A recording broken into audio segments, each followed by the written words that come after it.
It's noon here in Ventnor City, New Jersey, and New York City, and this is news that you can use from CarEdge for Wednesday, June 19th, with your hosts, me in blue, Ray, you can just call me the Blue Boy, and, Zach wearing, it looks like a dark, charcoal t-shirt. How are you today, handsome?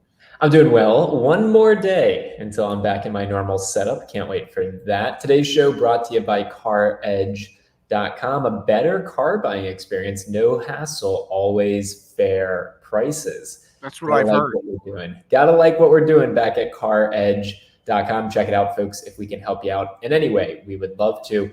The lead story for today, Dad, CarMax. Yes. CarMax is reporting their quarterly earnings on Friday. The most recent quarterly earnings we got from CarMax were not good. They were actually bad. Sales were down, profits were down. And Dad, the expectation going into Friday is that CarMax is actually losing to their competitors because there are affordability issues and they're struggling to get their hands on good used cars. At the same exact time, you and I spent time yesterday with Brandon from Car Questions Answered talking about the fact that used car prices are going down significantly. We're seeing a bit of a correction, or I call it a crash, you call it a correction, yes, in the used car market. So I think what I want to get out of this conversation initially, Dad, is what's your expectation for CarMax on Friday when they report their earnings? We know that used car values are going down. They're buying less cars, lowballing consumers on buying new vehicles. Are we going to see another repeat of what we saw when they published most recently, which again, down. Things were down. They were not doing well. They were down. I used to work with a guy, Gary Hill. God bless him. I loved Gary. And Gary used to say, why speculate about that can be known? A good line. Yeah, it is. A really good line, which means why are we talking about CarMax today when they're going to report their damn earnings on Friday? So I'm either going to be right or I'm going to be wrong with what I say. I would imagine to a certain degree that CarMax is still struggling. And when I say struggling, I'll put it in air quotes because, well, even though they're struggling, they're still making a poop ton of money, okay? And they're not going anywhere. So are their numbers going to continue to be down a little bit? Perhaps.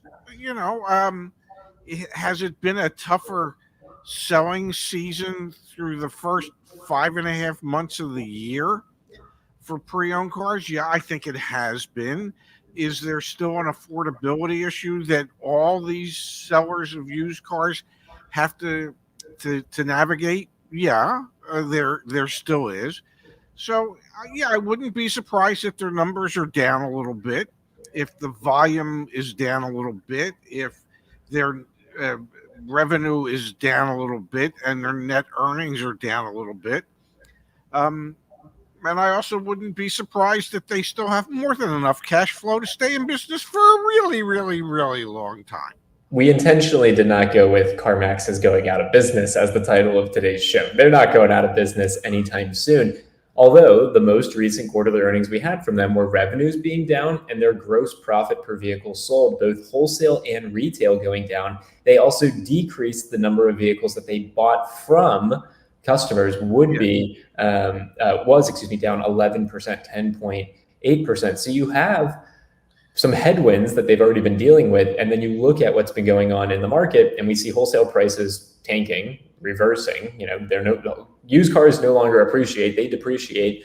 That we've seen lowball offers from CarMax and Carvana. I'm expecting the headlines on Friday to be pretty bad, pretty like, okay, the car market's starting to reset. Like, I think you're actually going to start to see some of that narrative in the mainstream media because they're going to see, oh crap, CarMax 2 quarters in a row had slower than expected sales and made less money. Why speculate about that can be known? I maybe, perhaps, could be, and it could be the I don't know. Maybe they'll start to utilize Carvana's accounting method, and the numbers will look even better. I don't know. You You want to know something that is real, Dad? what? Ford. All right, we'll switch gears for you. Ford updates their floor plan assistance program based on dealer input. Ford is changing how it pays dealerships for the cost of carrying inventory, creating potential for more profit and encouraging vehicles to be turned faster. This was published 21 minutes ago. I take it you haven't seen it yet. No. So share. I mean, this, now we're going to talk about something that is known. Here you go, Dad. Ford is updating their dealership floor plan assistance program for the first time in more than 2 years. The new rules intend to be a financial benefit to dealers. Starting July 1st, Ford will give dealers an upfront credit worth 1% of the sticker price on most retail vehicles, with few exceptions. The current program, in place since April 2022, reimburses floor plan interest charges based on how many days a vehicle stays in dealer stock, up to a maximum of 75. The program was enacted during an industry-wide inventory shortage when dealers often sold vehicles within a few days of receiving them, resulting in credits worth only a small amount. Now dealers will be paid a set amount no matter how quickly they sell a vehicle, potentially making those credits profitable if they keep inventory moving. So this is a revision to a program that's just going to provide dealers with 1% of all of their vehicle's value and a monthly payment. Yeah, it just made the vehicles 1% cheaper to the dealer, and for the dealer to realize that 1% potential profit margin gain, they got to sell them quickly. So what does that do? It encourages dealers to discount. It encourages the dealer to figure out how to make a deal sooner rather than later. So if the base MSRP on a vehicle is $50,000, 1% of that is what, $500. So that just increased the profit in the vehicle by $500, assuming they sell it before the floor plan interest eats that $500 up. That is similar to, I don't know, what Honda Acura was doing years and years and years ago. It was a percentage of the base MSRP. You got it up front. If you sold the car fast enough, it added to the profit. If you sat on the car like a moron, it detracted from the profit. The whole thing is designed to remind dealers that makes much more financial sense to turn your inventory quickly. That's what it's for. It is a not so gentle reminder that the concept here is that the quicker you turn them, the more you earn, and the quicker you turn them, the less the cost is to you. So, yeah, I think that's, perhaps now some of the dealers out there that have huge inventories are going to look at it and go, okay, make deals. You got people coming in threatening to buy a car. Find out if they're real. If they're real, figure out how to make that deal. We can pick up an extra 1% on all our vehicles if we turn them quickly. Sounds like something Stellantis should be doing.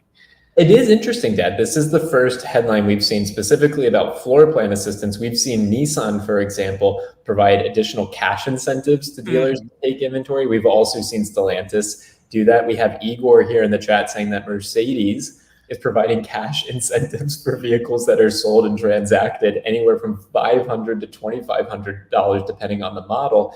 However, you see Ford pulling another one of the levers that they're able to pull to try and influence things here. Literally just giving a percent of the vehicle value as a check to the dealer.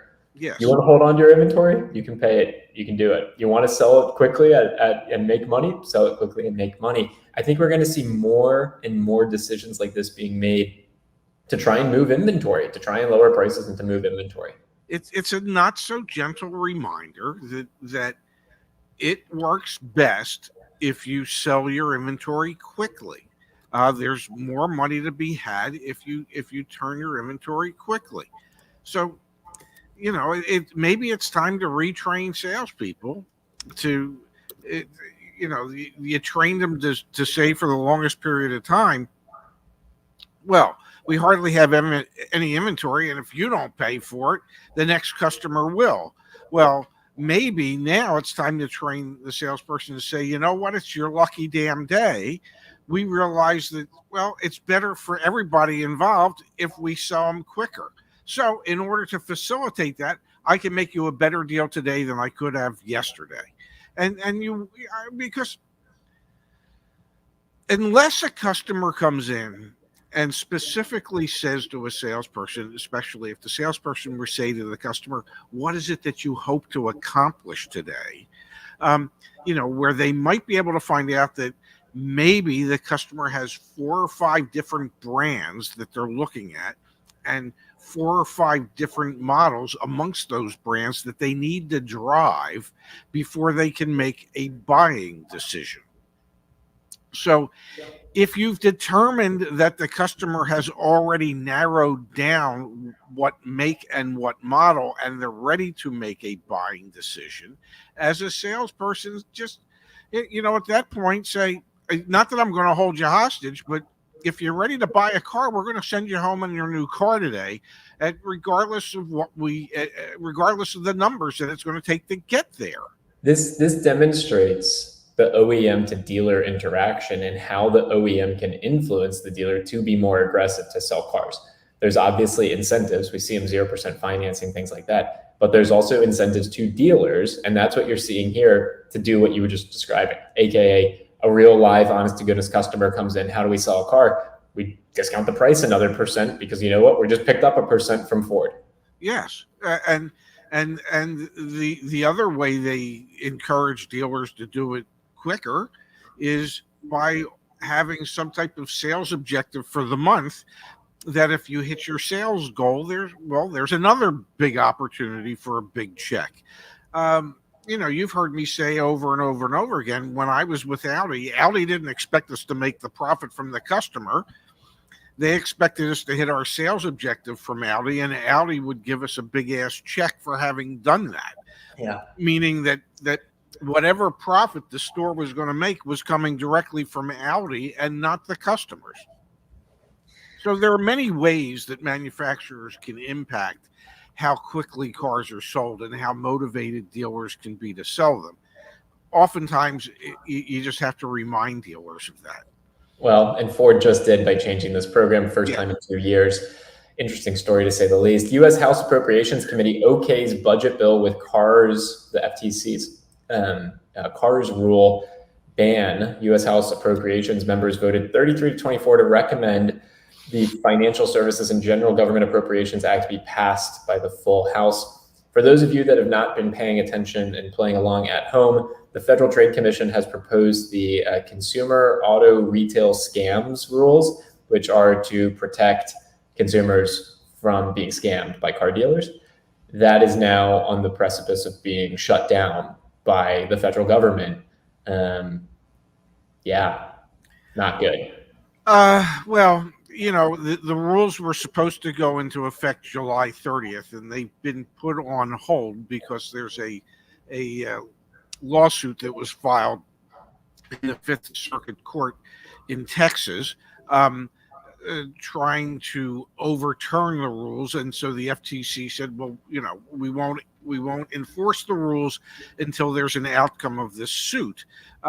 So they're currently in court over this. And then, parts of the federal government, some members of Congress, have decided that they would rather side with car dealers than side with their constituents. And yes, they're willing to fund the FTC. It's just that none of those funds, if the CARS rules go into effect, none of those funds can go towards the implementation of those CARS rules that, I don't know, would somehow benefit their constituents. I don't want to go on my normal rant talking about how we have the best government and the best politicians money can buy, but we do, and it's rather disturbing to me.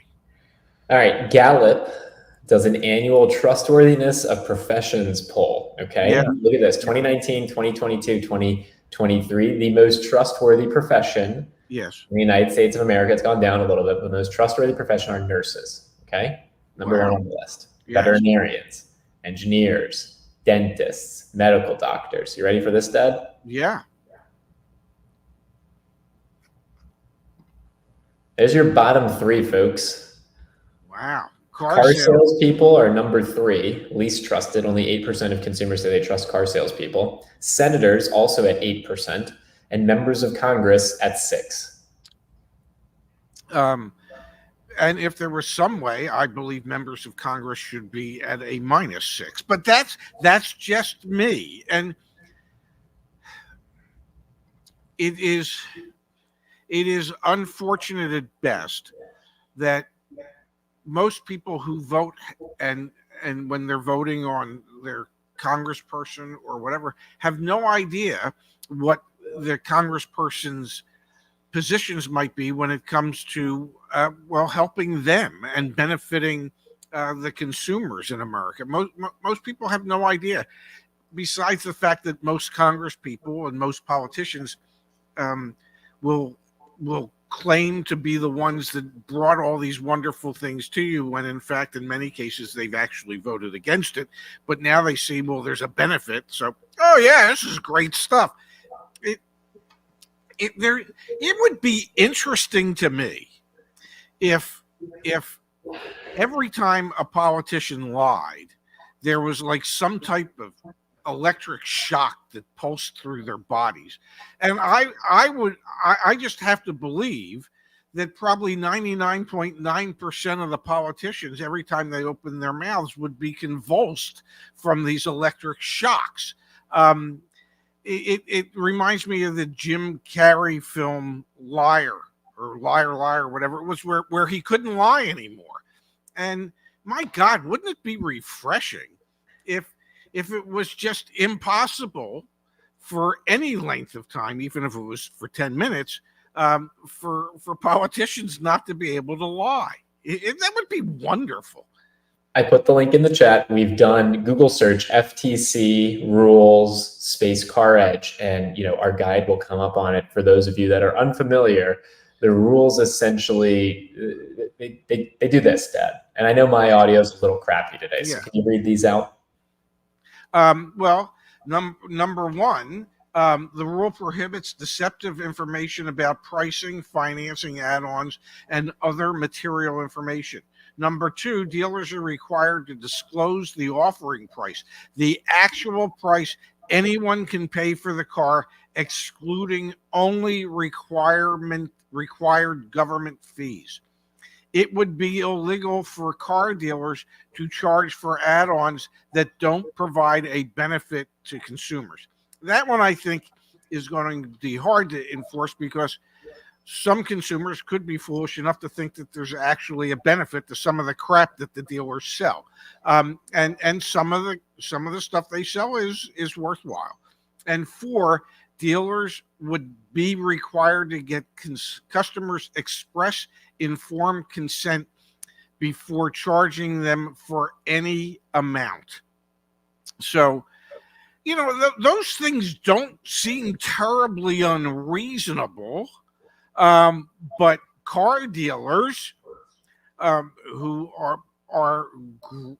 have a great lobby to donate and help politicians, car dealers seem to be offended by having to live within the scope of those guidelines. And what would be interesting is if politicians had to live within the scope of guidelines similar to that. What would it would almost be nice if politicians weren't allowed to accept donations from anybody.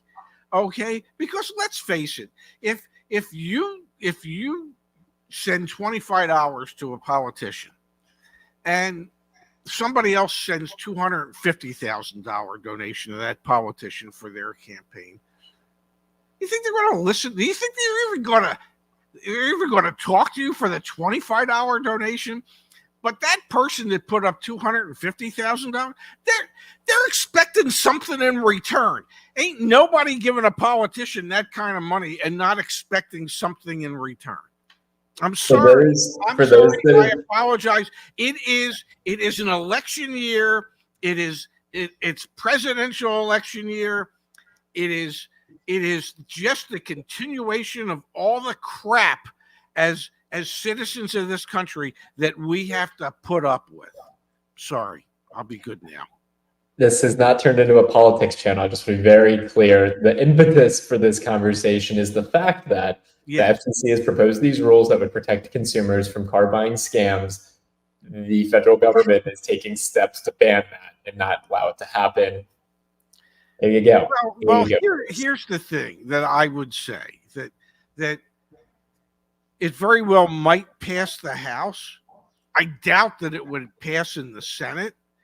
And even if it passed in the Senate, I doubt that a president would be foolish enough to sign it into law. Who knows, man? Who knows? There's so many moving pieces. The fact that this was snuck in there is it's not snuck in. They've been talking about this. No, but I mean, it's like a broad strokes bill is a demonstration of the lobbying effort of car dealers in the United States of America. What I will say is that portion of what's going on won't make very many publications or news outlets reporting on it, other than industry publications, kind of like automotive news. So the average American will have no idea that this is happening, okay? Because it won't really be reported on. Totally. Yeah. That's them here, Dad. Mark, good to see you. Mark. Thanks for the kind contribution. Sorry I haven't been around CarEdge team, but you're always in my thoughts. Thank you, Mark. Well, that's very kind. Yes. And when you're not around, you're in our thoughts. It's like, where the hell's Mark? No pressure to be here, Mark. Thank you. ENK Technologies wants to know if you can search specific dealers on CarEdge.com. Let's help out really quick. And oh my God, this is your opportunity to shine, Zach. When you go to CarEdge.com, folks, click on the car search, and then it's convoluted. I know it's convoluted. Go to resources, click on dealer reviews, search for a dealership. Great. Kent Lexus, sure. Then click on view inventory, and you are now looking at the inventory of just that specific dealer. Is there a way, don't get mad at me when I ask this question, but is there a way to make it less convoluted? And I know there must be. And my follow-up question would be, when are you going to make it less convoluted? You're the boss. Do people search by dealership? Is that a thing? They could. Let me know. If we added search for cars by dealership, if you would use it, put it in the chat. If you do, I'll make sure we prioritize it. Well, it's just if you're going to have a way to do anything, bear with me for a second. Wouldn't it make the most sense to make it as easy as possible? That's not why we built that. We built dealer reviews so that people can leave reviews for dealers, and it just so happened to be a side effect that we also realized we could hook that up with our car search. So anyway, again, resources, click on dealer reviews. From there, you can search for a dealership, or again, once it loads here in a second, we'll have a list of dealers that you can actually review if you've done business with them. Or maybe it won't load. The internet is going crazy today. I can tell you. Wait, really? It was slow for me earlier today too. Yeah, the internet is slow today. And then you can do view inventory, and there you go. Now you're viewing inventory of them. Did you see there was, and I didn't really read it beyond the headline, that CDK is having issues, and CDK is a provider of dealer management systems that dealerships use for everything they do. They're the largest, and their systems have been hacked, and they're down nationwide, which means dealerships today can't operate when they can't utilize their computer systems. That's got to be difficult. Yeah, absolutely, Dad. In a lot of cases, most businesses need the internet. So when these companies get hacked or systems go down, it's definitely very scary. Yeah, I did see that, and it was concerning to say the least. Cloapo here. Cloapo. Oh, does that mean I have to dance? I don't know. Yeah, buddy. Get for $1.99. I wanted to pull up one other Ford story, Dad, which is about more job cuts, not only happening here in the United States, This is actually happening overseas in Europe. Ford said to plan further job cuts in Europe amid sales slump. We've seen layoffs here in the United States, and there you go. We're seeing layoffs happening internationally. So the reset that we're experiencing here in the United States, I think, is a global reset in a lot of ways.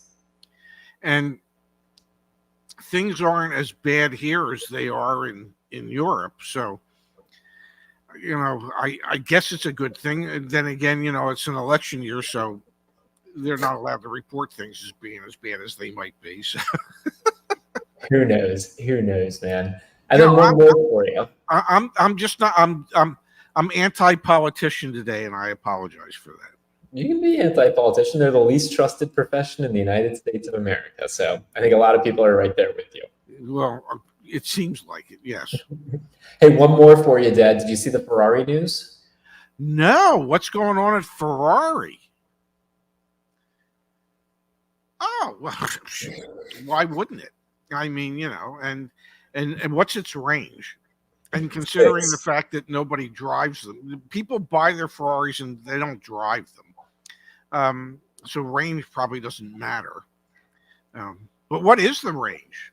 Let's go take a peek. Ferrari's first EV to cost more than $500,000. Crazy. Let's see. Is it a mass market brand?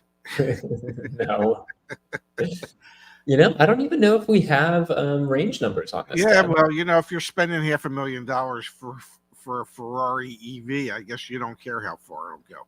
I think you're spot on, Dad. I think that's a collector's item at that point. Yes. Oh my God, that's some scary stuff. $500,000 for a Ferrari EV. It is. And what makes a Ferrari exciting is, their engines.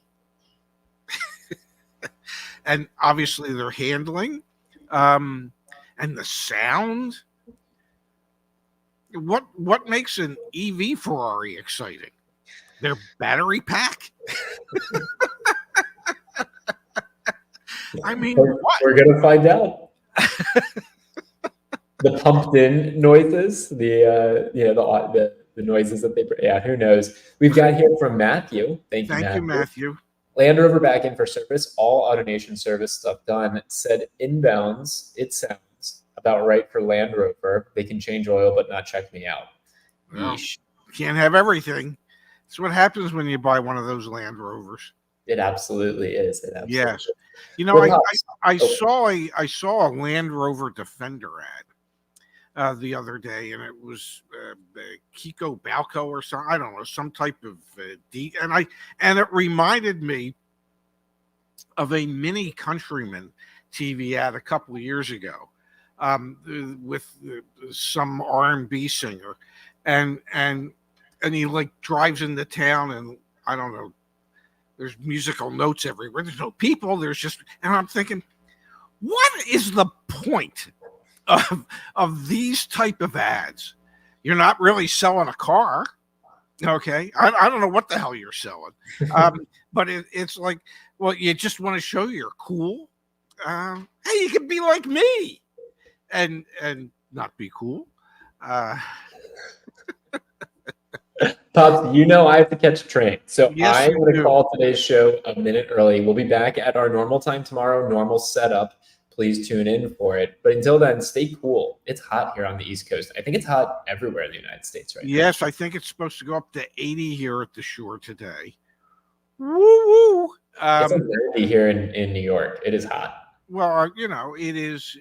Yeah, and it's not even officially summer yet. That doesn't happen till what, tomorrow? I think something like that. I'm not 100% sure. Anyway, don't vote for any incumbents. Kick everybody's ass out. Stop it. Stop.